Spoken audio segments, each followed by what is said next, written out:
नमस्कार। हमारे चारों ओर देखिए, लोहा, एल्यूमिनियम, तांबा, जिंक, गाड़ियां हैं, बर्तन हैं, बिजली के तार, फोन, सब धातुओं से ही तो बना है। पर कभी सोचा है ये धातुएं हमें मिलती कैसे हैं? मतलब जमीन से तो पत्थर निकलता है, वो चमकदार धातु कैसे बन जाता है? ये सफर कैसा है? बिल्कुल। और ये सफर ना किसी रोमांचक यात्रा से कम नहीं है, पूरा का पूरा विज्ञान पर आधारित। अच्छा। हाँ जी, आज हम इसी सफर की बात करेंगे जिसे तकनीकी भाषा में धातु कर्म या मेटलर्जी कहते हैं।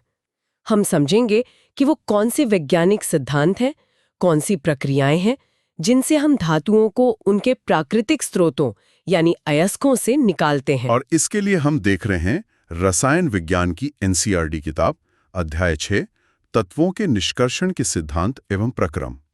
तो आज का मिशन ये है कि इस पूरी प्रक्रिया के जो मुख्य पड़ाव हैं और उनके पीछे का विज्ञान, जैसे ऊष्मागतिकी, वैद्युत रसायन, उसे ठीक से समझें। क्या आप तैयार हैं इस धातु यात्रा के लिए? मैं तो बिल्कुल तैयार हूँ। चलिए शुरू करते हैं एकदम शुरुआत से। सबसे पहले ना ये समझना जरूरी है कि खनिज और अयस्क ये एक चीज नहीं है, अच्छा। अलग है। हाँ। देखिए, जमीन से जो भी प्राकृतिक रासायनिक पदार्थ मिलते हैं ना, वो सब खनिज है। मिनरल्स। मतलब हर पत्थर एक तरह से खनिज हुआ। हाँ, कह सकते हैं। पर हर खनिज से धातु निकालना फायदेमंद नहीं होता, मतलब इकोनॉमिकली वायबल नहीं होता। जिन खनिजों से हम धातु आसानी से और कम लागत में निकाल सकें, बस उन्हीं को अयस्क यानी ओर कहते हैं। अच्छा, तो सारे अयस्क खनिज हैं। हाँ। बस सारे खनिज अयस्क नहीं। एकदम सही। और ये भी दिलचस्प है कि हमारी धरती की जो ऊपरी परत है उसमें एल्यूमिनियम सबसे ज्यादा पाई जाने वाली धातु है, हाँ, और लोहा वो दूसरे नंबर पर है। वाह, एल्यूमिनियम सबसे ज्यादा है, मुझे लगता था लोहा होगा।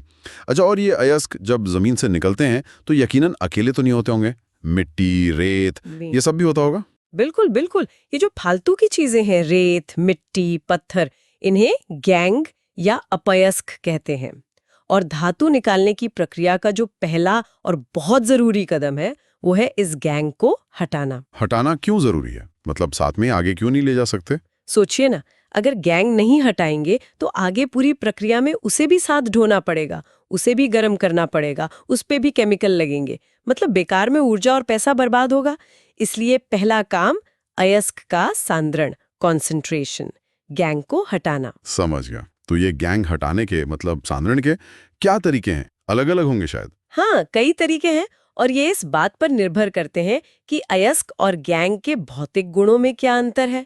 जैसे उनका वजन अलग है, या कोई एक चुंबक से चिपकता है, या कोई तेल से भीगता है और कोई पानी से। अच्छा, जैसे मान लीजिए अयस्क भारी है और गैंग हल्का, तो बस पानी की तेज धार से धो देते हैं। इसे द्रवीय धावन या हाइड्रोलिक वॉशिंग कहते हैं। हल्का गैंग बह जाता है, भारी अयस्क रह जाता है। ठीक है, ये तो आसान लगा। और अगर कोई एक चुंबकीय हो, जैसे लोहा, तो फिर चुंबकीय पृथक्करण, मैग्नेटिक सेपरेशन का इस्तेमाल करते हैं। इसमें एक कन्वेयर बेल्ट होता है जिस पर एक चुंबकीय रोलर लगा होता है।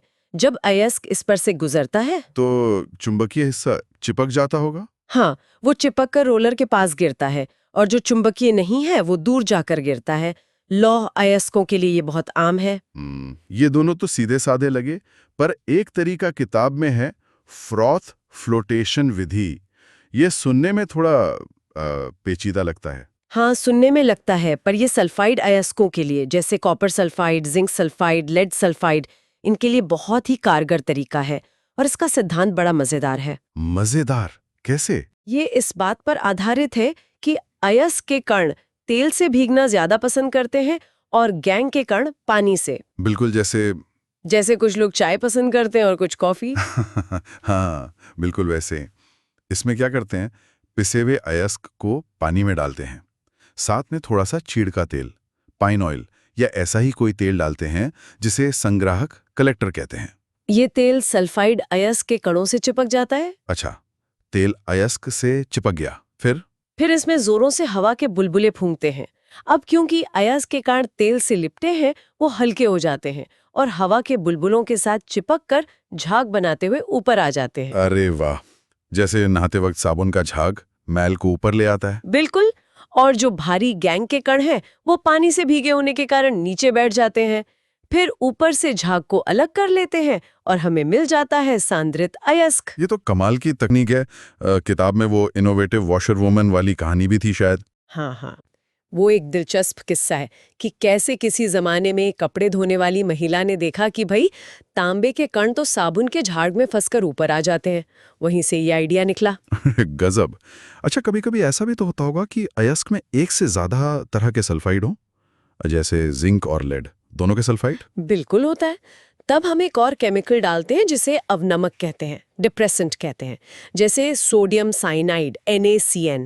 ये क्या करता है, मान लीजिए जिंक सल्फाइड को झाग में आने से रोक देता है ताकि सिर्फ लेड सल्फाइड ऊपर आए और अलग हो जाए। बाद में जिंक को अलग कर लेते हैं। बहुत खूब। और एक और तरीका था, निक्षालन, लीचिंग। हाँ, निक्षालन या लीचिंग। इसमें हम अयस्क को किसी ऐसे केमिकल में घोलते हैं जिसमें सिर्फ अयस्क घुले, गैंग नहीं। जैसे एल्यूमिनियम का मुख्य अयस्क है बॉक्साइट। उससे शुद्ध एल्यूमिना Al2O3 निकालने के लिए उसे गर्म कॉस्टिक सोडा मतलब NaOH में घोला जाता है। तो एल्यूमिना घुल जाता है। हाँ, एल्यूमिना घुलकर सोडियम एल्यूमिनेट बना लेता है, जबकि लोहे या सिलिकॉन ऑक्साइड जैसी अशुद्धियां नहीं घुलती, वो पीछे रह जाती हैं। बाद में इस घोल में कार्बन डाइऑक्साइड गैस पास करके शुद्ध एल्यूमिना को वापस ठोस रूप में निकाल लेते हैं, जिसे फिर गर्म करके सुखा लेते हैं। अच्छा। इसी तरह सोना और चांदी निकालने के लिए भी लीचिंग का इस्तेमाल होता है। उन्हें साइनाइड के घोल में ऑक्सीजन की मदद से घोला जाता है। फिर उस घोल में जिंक धातु का पाउडर डालकर सोने या चांदी को वापस निकाल लिया जाता है। ठीक है, तो पहला पड़ाव पार हुआ, अयस्क सांद्रित हो गया, मतलब काफी हद तक साफ हो गया। अब असली चुनौती शुरू होती है इस साफ अयस्क से, मतलब धातु के यौगिक से शुद्ध धातु को बाहर निकालना। बिल्कुल सही पकड़ा आपने। अब आता है दूसरा मुख्य भाग, सांद्रित अयस्क से धातु का निष्कर्षण। इसमें मोटे तौर पर 2 कदम होते हैं। पहला, अयस्क को धातु के ऑक्साइड में बदलना। ऑक्साइड में? हाँ, ऑक्साइड में। और दूसरा, उस ऑक्साइड का अपचयन करके यानी उससे ऑक्सीजन हटाकर शुद्ध धातु पाना। एक मिनट, ऑक्साइड में ही क्यों बदलना जरूरी है? जैसे सल्फाइड अयस्क मिला तो सीधे सल्फाइड से ही धातु क्यों नहीं निकाल लेते, या कार्बोनेट से? ऑक्साइड ही क्यों? बहुत अच्छा सवाल है। देखिए, ऐसा इसलिए करते हैं क्योंकि ऑक्साइडों का अपचयन करना मतलब उनसे ऑक्सीजन छीनना आमतौर पर सल्फाइड या कार्बोनेट से सीधे धातु निकालने की तुलना में ज्यादा आसान होता है। ऊष्मागतिकी के नजरिए से भी ये ज्यादा फायदेमंद, ज्यादा सुगम होता है। अच्छा, थर्मोडायनामिक्स के हिसाब से आसान है। ठीक है, तो फिर ये ऑक्साइड बनाने के तरीके क्या हैं? एक तो सुना है निस्तापन, कैल्सिनेशन। हाँ, निस्तापन। इसमें अयस्क को गर्म करते हैं, लेकिन हवा की गैर मौजूदगी में या बहुत कम हवा में। इससे क्या होता है, एक तो नमी वगैरह उड़ जाती है, और अगर कार्बोनेट अयस्क है जैसे जिंक कार्बोनेट ZnCO3 तो वो गर्म होकर टूट जाता है और जिंक ऑक्साइड ZnO और कार्बन डाइऑक्साइड CO2 गैस बन जाती है। मतलब हवा नहीं चाहिए इसमें। और दूसरा तरीका है भर्जन, रोस्टिंग। ये निस्तापन से अलग कैसे है? भर्जन में अयस्क को गर्म तो करते हैं, लेकिन खूब सारी हवा की मौजूदगी में। ये तरीका खासकर सल्फाइड अयस्कों के लिए इस्तेमाल होता है, जैसे जिंक सल्फाइड ZnS है, उसे हवा में गर्म करेंगे तो वो ऑक्सीजन से क्रिया करके जिंक ऑक्साइड ZnO और सल्फर डाइऑक्साइड SO2 गैस बनाएगा। अच्छा, इसमें हवा जरूरी है। और ये SO2 गैस का क्या होता है, बेकार जाती है? नहीं, बेकार क्यों जाएगी? ये SO2 बहुत काम की है। इसे इकट्ठा करके सल्फ्यूरिक एसिड बनाने के काम में लिया जाता है, तो एक तरह से सह उत्पाद मिल गया। भर्जन में कभी कभी बाहर से कुछ पदार्थ भी मिलाते हैं जिन्हें गालक कहते हैं, फ्लक्स कहते हैं। जैसे अगर अयस्क में सिलिका रेत की अशुद्धि ज्यादा है तो ऐसा गालक मिलाएंगे जो उससे क्रिया करके आसानी से पिघलने वाला पदार्थ बना ले।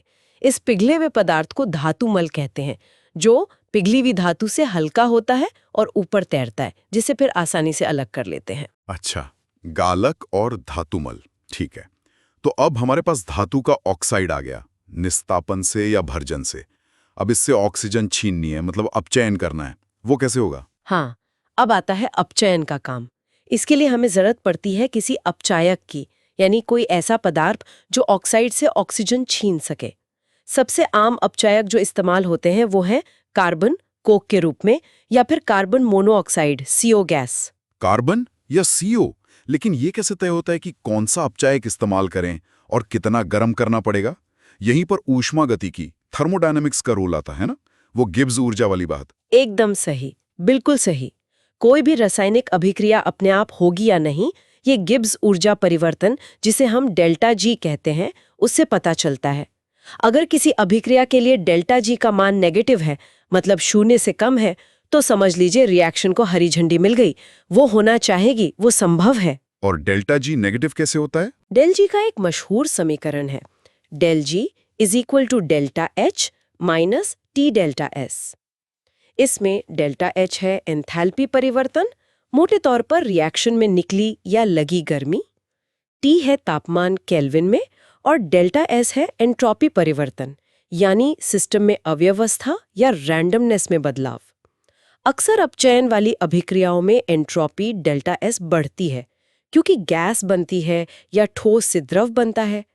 तो अगर हम तापमान T बढ़ाएंगे, तो T डेल्टा एस वाला हिस्सा ज्यादा नेगेटिव हो जाएगा, जिससे डेल जी और भी ज्यादा नेगेटिव हो जाएगा। मतलब ज्यादा तापमान पर रिएक्शन और आसानी से होगी? बिल्कुल, इसीलिए धातुकर्म में बड़ी बड़ी भट्टियों में अयस्कों को इतना ज्यादा तपाना पड़ता है।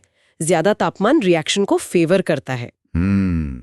और किताब में वो एलिंगम आरेख का जिक्र था, वो क्या चीज है? बड़े कॉम्प्लिकेटेड से लगते हैं। हाँ, देखने में शायद लगे, पर एलिंगम आरेख असल में बड़े काम के ग्राफ है। ये ग्राफ दिखाते हैं कि अलग अलग तापमान पर अलग अलग तत्वों के ऑक्साइड बनने के लिए डेल जी का मान क्या होता है, मतलब कौन सा ऑक्साइड कितना स्थायी है। अच्छा, और इनसे अपचायक चुनने में कैसे मदद मिलती है? बहुत आसानी से।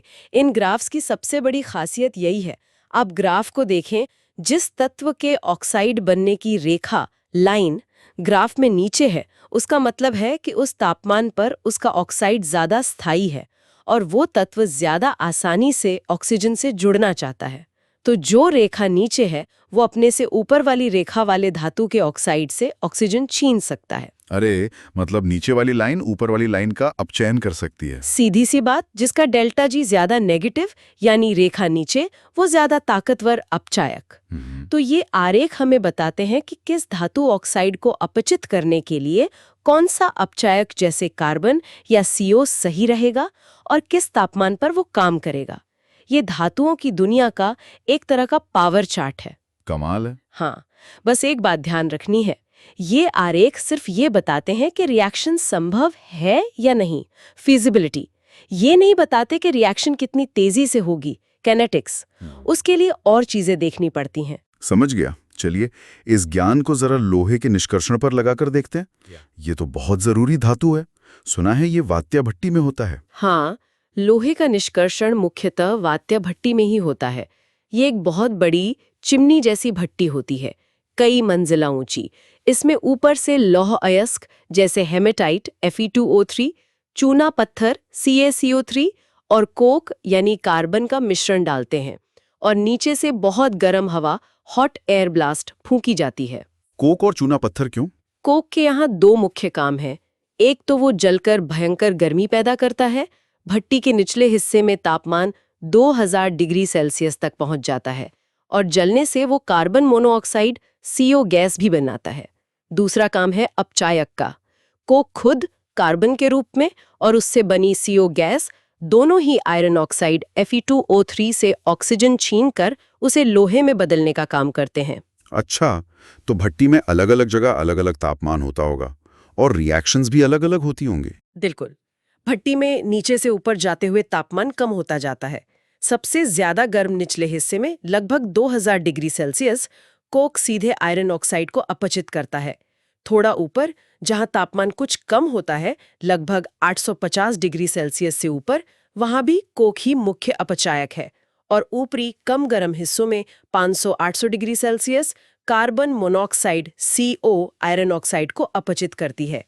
एलिंघम आरेख यही समझने में मदद करता है कि किस तापमान रेंज में कौन सा अपचायक C या CO ज्यादा प्रभावी है। और वो चूना पत्थर जो डाला था, उसका क्या काम? हाँ, चूना पत्थर CaCO3 भी बहुत जरूरी है। गर्मी से ये टूटकर कैल्शियम ऑक्साइड CaO यानी बिना बुझा चूना और CO2 बनाता है। ये CaO यहाँ गालक फ्लक्स का काम करता है। अयस्क में जो रेत जैसी अशुद्धियां होती हैं, मुख्य रूप से सिलिका, SiO2, ये CaO उनसे क्रिया करके कैल्शियम सिलिकेट बनाता है। Calcium silicate. हाँ, ये कैल्शियम सिलिकेट पिघली हुई अवस्था में होता है और इसे ही धातुमल स्लैग कहते हैं। ये पिघले हुए लोहे से हल्का होता है, इसलिए उसके ऊपर एक परत बना लेता है। इससे दो फायदे होते हैं। एक तो ये लोहे को दोबारा हवा से ऑक्सीकृत होने से बचाता है और दूसरा इसे आसानी से भट्टी से बाहर निकाला जा सकता है। वाह, मतलब अशुद्धि भी काम आ गए। और नीचे क्या मिलता है? नीचे हमें पिघला हुआ लोहा मिलता है। भट्टी से निकले इस लोहे को कच्चा लोहा, पिग आयरन कहते हैं। इसमें अभी भी लगभग 4% कार्बन और कुछ दूसरी अशुद्धियां जैसे सल्फर, फास्फोरस, सिलिकॉन होती हैं। ये थोड़ा भंगुर होता है। तो जो स्टील वगैरह बनता है वो इसी से बनता है? हाँ, इसी कच्चे लोहे को फिर अलग-अलग प्रक्रियाओं से गुजारकर उसमें कार्बन की मात्रा कम करके और दूसरी धातुएं मिलाकर ढलवा लोहा, पिटवा लोहा और सबसे जरूरी स्टील बनाया जाता है। स्टील तो आप जानते ही हैं, हमारी आधुनिक सभ्यता की रीढ़ है। सही कहा। अब जरा तांबे की बात करें। किताब कहती है कि कॉपर ऑक्साइड का अपचयन लोहे की तुलना में आसान है। हाँ बिल्कुल, अगर आप एलिंघम आरेख देखेंगी तो कॉपर ऑक्साइड का बनने की रेखा आयरन ऑक्साइड की रेखा से काफी ऊपर है। इसका मतलब कॉपर ऑक्साइड कम स्थायी है और उसका अपचयन कार्बन या CO से तुलनात्मक रूप से कम तापमान पर भी आसानी से हो जाता है। लेकिन ज्यादातर तांबा तो सल्फाइड अयस्क से मिलता है ना, जैसे कॉपर पायराइट। हाँ, ये सही है। तो सल्फाइड अयस्क से तांबा निकालने की प्रक्रिया थोड़ी अलग है। वो कैसे होती है? देखिए, पहले सल्फाइड अयस्क को भर्जित करते हैं हवा की मौजूदगी में। इससे सल्फर का कुछ हिस्सा SO2 बनकर उड़ जाता है और आयरन सल्फाइड आयरन ऑक्साइड में बदल जाता है। इसमें थोड़ा सिलिका मिलाते हैं गालक के तौर पर। सिलिका क्यों? क्योंकि ये आयरन ऑक्साइड से क्रिया करके आयरन सिलिकेट FeSiO3 का धातु मल बना लेता है, जिसे हटा दिया जाता है। अब जो पिघला हुआ मिश्रण बचता है उसे कहते हैं कॉपरमेट। इसमें मुख्य रूप से कॉपर सल्फाइड Cu2S और थोड़ा बहुत बचा हुआ आयरन सल्फाइड FeS होता है। कॉपर मैट, ठीक है। अब इसका क्या करते हैं? इस कॉपर मैट को एक खास तरह की भट्टी, जिसे बेसेमर कन्वर्टर कहते हैं, उसमें डालते हैं। इसकी अंदरूनी परत सिलिका की बनी होती है। फिर इसमें गर्म हवा फूंकते हैं। बचा हुआ आयरन सल्फाइड भी ऑक्सीकृत होकर आयरन ऑक्साइड बनाता है, जो सिलिका से क्रिया करके धातुमल बनकर हट जाता है। और कॉपर सल्फाइड का क्या होता है? अब यहाँ एक बहुत ही दिलचस्प चीज होती है, जिसे स्व अपचयन ऑटो रिडक्शन कहते हैं। होता यह है कि कॉपर सल्फाइड Cu2S का कुछ हिस्सा हवा से ऑक्सीकृत होकर कॉपर ऑक्साइड CO2O बनाता है और फिर ये बना हुआ कॉपर ऑक्साइड बचे हुए कॉपर सल्फाइड से ही खुद ब खुद क्रिया कर लेता है। खुद ही से? कैसे? हाँ, रिएक्शन कुछ ऐसी होती है। 2Cu2O plus Cu2S goes to 6Cu plus SO2। मतलब कॉपर ऑक्साइड और कॉपर सल्फाइड आपस में ही रिएक्ट करके पिघला हुआ शुद्ध तांबा और सल्फर डाइऑक्साइड गैस बना देते हैं। किसी बाहरी अपचायक जैसे कार्बन की जरूरत ही नहीं पड़ती। अरे वाह, ये तो कमाल है। खुद ही खुद को शुद्ध कर लिया। इसे कहते हैं स्व अपचयन। और वो फफोलेदार तांबा या ब्लिस्टर कॉपर क्या होता है? जब ये पिघला हुआ तांबा ठंडा होता है तो इसमें घुली हुई सल्फर डाइऑक्साइड गैस बुलबुलों के रूप में बाहर निकलती है। इससे तांबे की सतह पर फफोले जैसे निशान बन जाते हैं। इसीलिए इस तांबे को फफोलेदार तांबा या ब्लिस्टर कॉपर कहते हैं। इसमें अभी भी करीब 1% अशुद्धि होती है। समझ गया। और जिंक? जिंक कैसे निकालते हैं? जिंक के लिए पहले जिंक सल्फाइड अयस्क का भर्जन करके जिंक ऑक्साइड ZnO बना लेते हैं। फिर इस जिंक ऑक्साइड को कोक कार्बन के साथ मिलाकर तेज गर्म करते हैं, लगभग 1400 डिग्री सेल्सियस पर। लोहे से भी ज्यादा तापमान? हाँ, लोहे या तांबे के अपचयन से ज्यादा तापमान चाहिए होता है। इस तापमान पर जिंक ऑक्साइड अपचित होकर जिंक धातु बनाता है। लेकिन एक और बात है, इस तापमान पर जिंक ठोस या द्रव नहीं रहता, वो भाप बनकर उड़ जाता है, क्योंकि जिंक का क्वथनांक 907 डिग्री सेल्सियस ही है। अच्छा, तो भाप को इकट्ठा करते होंगे? बिल्कुल, इस जिंक की भाप को अलग ले जाकर तेजी से ठंडा करके जमा कर लेते हैं। इस प्रक्रिया को आसवन डिस्टिलेशन भी कह सकते हैं। ठीक है। तो ये तो हुई गर्मी और कार्बन की ताकत से अपचयन की बात, जिसे पायरोमेटलर्जी कहते हैं। लेकिन आपने शुरू में कहा था कि कुछ धातुएं ज्यादा जिद्दी होती हैं, जैसे एल्यूमिनियम। कार्बन भी उनका कुछ नहीं बिगाड़ पाता। उनके लिए क्या करते हैं? हाँ बिल्कुल, aluminium, sodium, potassium, magnesium, calcium, ये बहुत ज़्यादा क्रियाशील धातुएं हैं।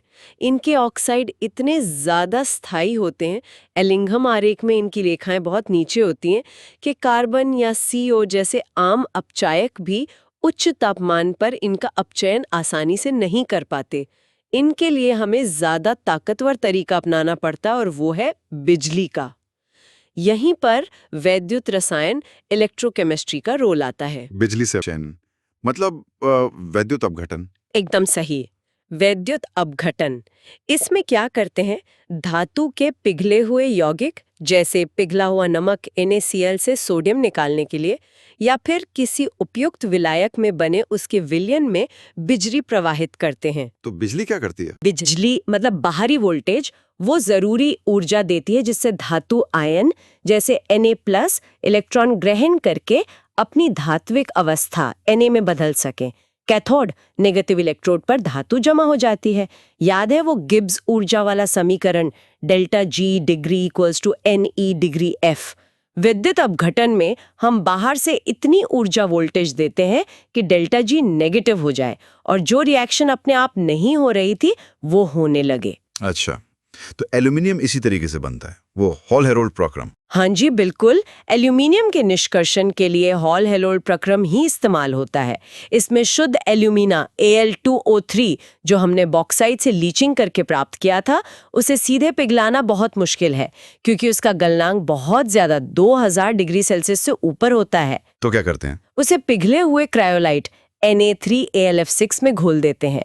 क्रायोलाइट एक विलायक का काम करता है और मिश्रण का गलनांक कम करके करीब 950 डिग्री सेल्सियस पर ले आता है। साथ ही ये मिश्रण की विद्युत चालकता भी बढ़ाता है। इसमें थोड़ा कैल्शियम फ्लोराइड CaF2 भी मिला देते हैं। फिर इसमें बिजली पास करते हैं। हाँ, एक बड़े स्टील के टैंक में ये पिघला हुआ मिश्रण भरते हैं। टैंक की अंदरूनी कार्बन की परत कैथोड नेगेटिव का काम करती है, और ग्रेफाइट की मोटी छड़ें एनोड पॉजिटिव के रूप में मिश्रण में डुबो दी जाती हैं। जब बिजली पास करते हैं तो कैथोड पर एल्यूमिनियम आयन Al3+ इलेक्ट्रॉन लेकर पिघले हुए शुद्ध एल्यूमिनियम धातु में बदल जाते हैं, जो टैंक के नीचे इकट्ठा हो जाता है। और एनोड पर क्या होता है? एनोड पर ऑक्साइड आयन O2- इलेक्ट्रॉन खोकर ऑक्सीजन गैस बनाते हैं। लेकिन भट्टी का तापमान इतना ज्यादा होता है कि ये ऑक्सीजन गैस तुरंत गर्म कार्बन ग्रेफाइट एनोड से क्रिया कर लेती है और कार्बन मोनोऑक्साइड CO या कार्बन डाइऑक्साइड CO2 बना देती है। मतलब एनोड जल जाता है? हाँ, यही इस प्रक्रिया की एक बड़ी दिक्कत है। एनोड धीरे धीरे जलकर खत्म होता जाता है। अंदाजा लगाइए, हर 1 किलोग्राम एल्यूमिनियम बनाने में करीब आधा किलोग्राम कार्बन एनोड भस्म हो जाता है। इसे बार बार बदलना पड़ता है। बाप रे, ये तो बहुत ऊर्जा खपाऊ और महंगा प्रोसेस हुआ। बिल्कुल, एल्यूमिनियम का उत्पादन बहुत ज्यादा बिजली खाता है। इसीलिए एल्यूमिनियम प्लांट अक्सर वहीं लगाए जाते हैं जहां सस्ती बिजली उपलब्ध हो। अच्छा, क्या कम गुणवत्ता वाले तांबे के अयस्कों के लिए भी बिजली या रसायन का कोई इस्तेमाल है? हाँ, है ना। जब अयस्क बहुत घटिया क्वालिटी का होता है, मतलब उसमें धातु बहुत कम होती है, तो उसे सीधे पिघलाना फायदेमंद नहीं होता। उसके लिए हाइड्रोमेटलर्जी नाम की तकनीक इस्तेमाल करते हैं। हाइड्रो मतलब पानी? हाँ, इसमें पानी का इस्तेमाल होता है। पहले अयस्क को किसी अम्ल या कभी-कभी बैक्टीरिया की मदद से उपचारित करके उसमें मौजूद कॉपर को कॉपर आयनों Cu2+ के रूप में पानी में घोल लेते हैं। ये भी एक तरह की लीचिंग है। फिर उस घोल से कॉपर कैसे निकालते हैं? फिर इस कॉपर आयन वाले घोल में रद्दी लोहा स्क्रैप आयन डाल देते हैं या हाइड्रोजन गैस प्रवाहित करते हैं। लोहा या हाइड्रोजन कॉपर से ज्यादा क्रियाशील होने के कारण कॉपर आयनों को अपचित करके ठोस कॉपर धातु के रूप में बाहर निकाल देते हैं और खुद आयन बनकर घोल में चले जाते हैं, जैसे Cu2+ + Fe 2Cu + Fe2+। ये भी वैद्युत रसायन का ही एक सिद्धांत है, विस्थापन डिस्प्लेसमेंट। समझ गया। तो हमने धातु निकाल ली, चाहे पायरोमेटलर्जी से, गर्मी और कार्बन से, या इलेक्ट्रोमेटलर्जी से, बिजली से, या हाइड्रोमेटलर्जी से घोल बनाकर। पर क्या ये धातु अब एकदम 100% शुद्ध होती है? अक्सर नहीं होती। निष्कर्षण से जो धातु मिलती है उसे क्रूड मेटल कहते हैं। उसमें थोड़ी बहुत अशुद्धियां रह ही जाती हैं। जैसे फफोलेदार तांबे में 1% अशुद्धि थी, कच्चे लोहे में 4% कार्बन था। कई कामों के लिए, खासकर इलेक्ट्रॉनिक्स में या खास मिश्र धातु बनाने के लिए, हमें अतिशुद्ध अल्ट्रा प्योर धातु चाहिए होती है। इसलिए धातु कर्म का अगला और आखिरी महत्वपूर्ण पड़ाव है धातुओं का शोधन, रिफाइनिंग। शोधन यानी और ज्यादा सफाई, और इसका तरीका भी शायद वही होगा, धातु और अशुद्धियों के गुणों में जो थोड़ा बहुत अंतर है उसी का फायदा उठाना। बिल्कुल, शोधन का पूरा खेल ही इसी पर टिका है।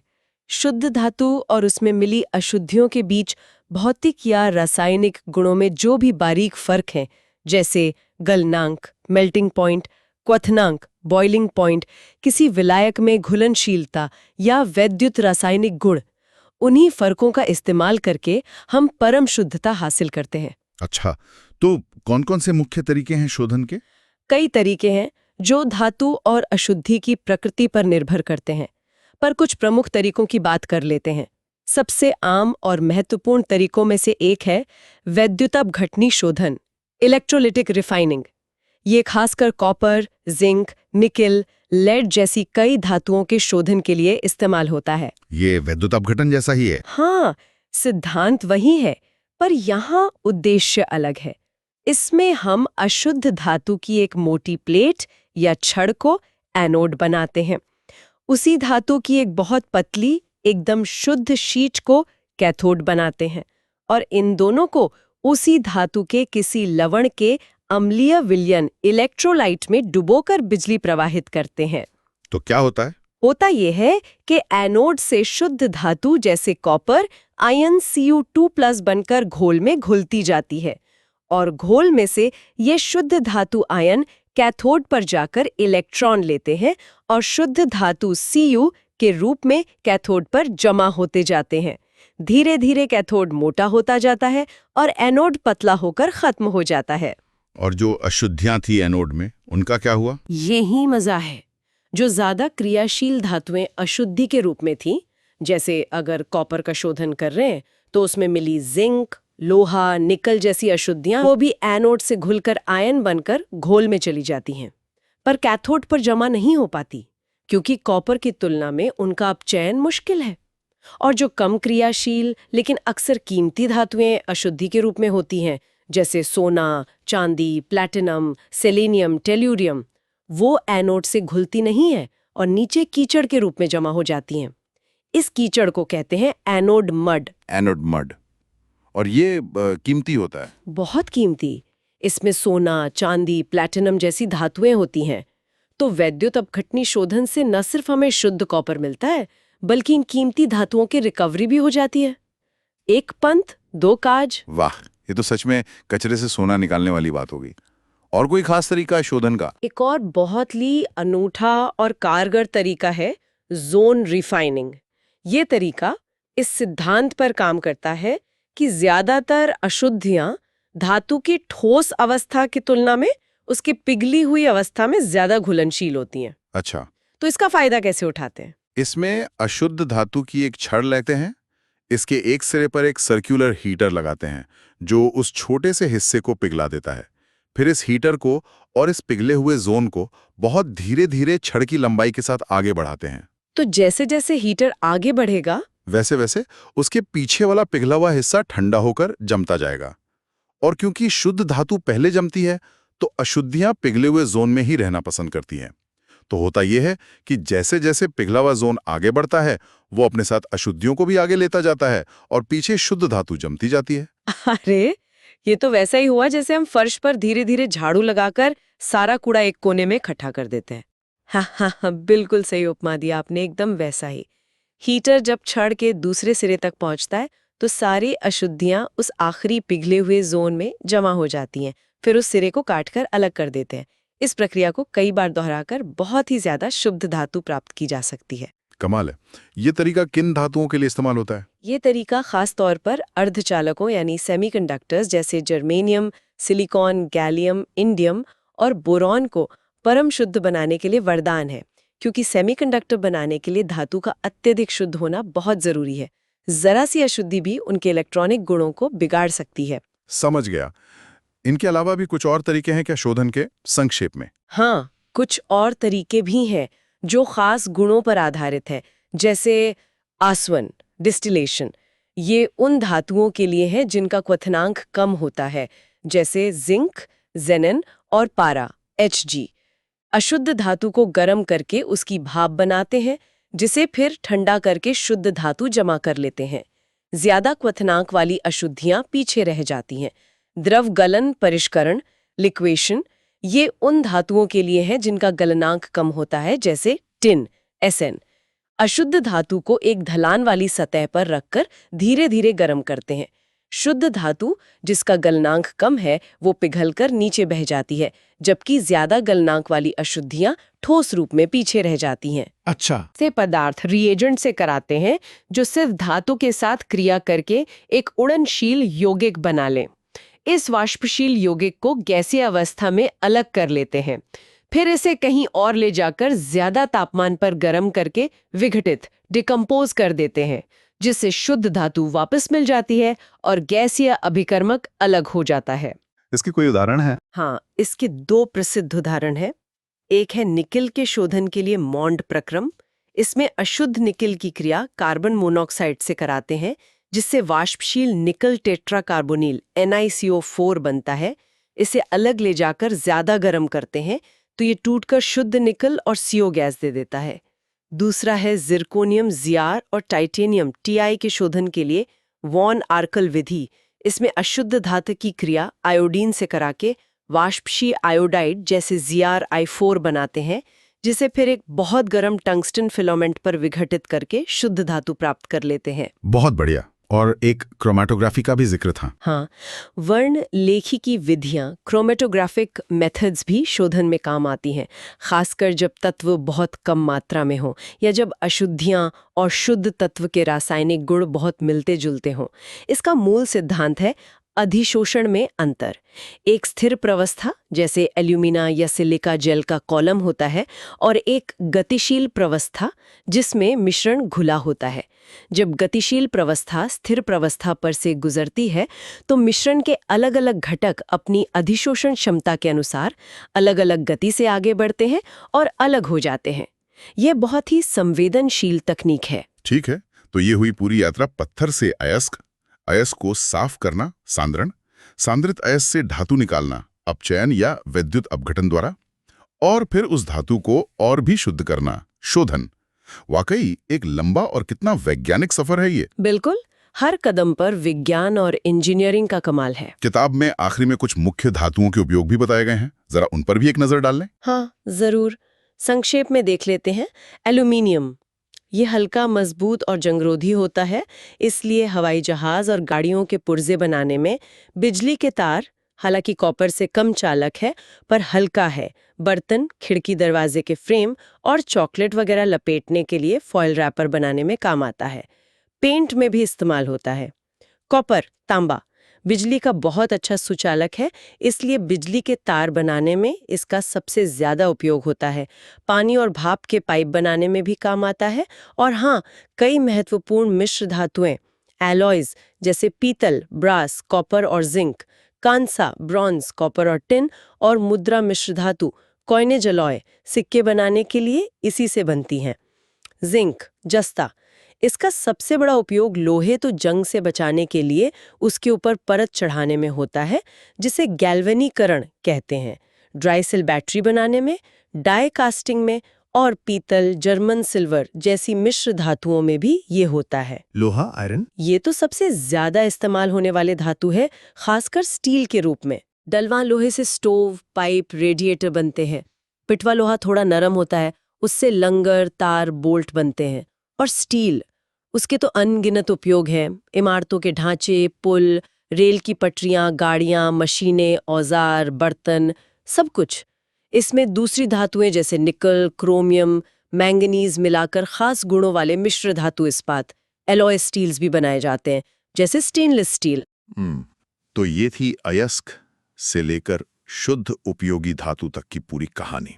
हमने देखा कैसे रसायन विज्ञान के बुनियादी सिद्धांत, ऊष्मागतिकी, वैद्युत रसायन और पदार्थों के भौतिक और रासायनिक गुणों में अंतर का ज्ञान हमें धरती के गर्भ से इन जरूरी चीजों को निकालकर हमारे रोजमर्रा के जीवन का हिस्सा बनाने में मदद करते हैं। बिल्कुल। हर चरण में प्रकृति के नियमों को समझना और उन्हें कुशलता से इस्तेमाल करना शामिल है। ये एक तरह से अशुद्धियों के खिलाफ एक सतत जंग है, जिसमें विज्ञान हमारा सबसे बड़ा हथियार है। वाकई बहुत ही ज्ञानवर्धक चर्चा रही है। अब अंत में अपने श्रोताओं के लिए एक सवाल छोड़ते हैं। हमने ये तो देखा कि धातु निकालना, खासकर एल्यूमिनियम जैसी धातुओं को, इसमें बहुत ज्यादा ऊर्जा लगती है, कार्बन उत्सर्जन होता है, प्राकृतिक संसाधन खर्च होते हैं। तो क्या भविष्य में हम धातु उत्पादन के ज्यादा टिकाऊ, ज्यादा सस्टेनेबल तरीके खोज सकते हैं? ये आज के समय का एक बहुत बड़ा और जरूरी सवाल है।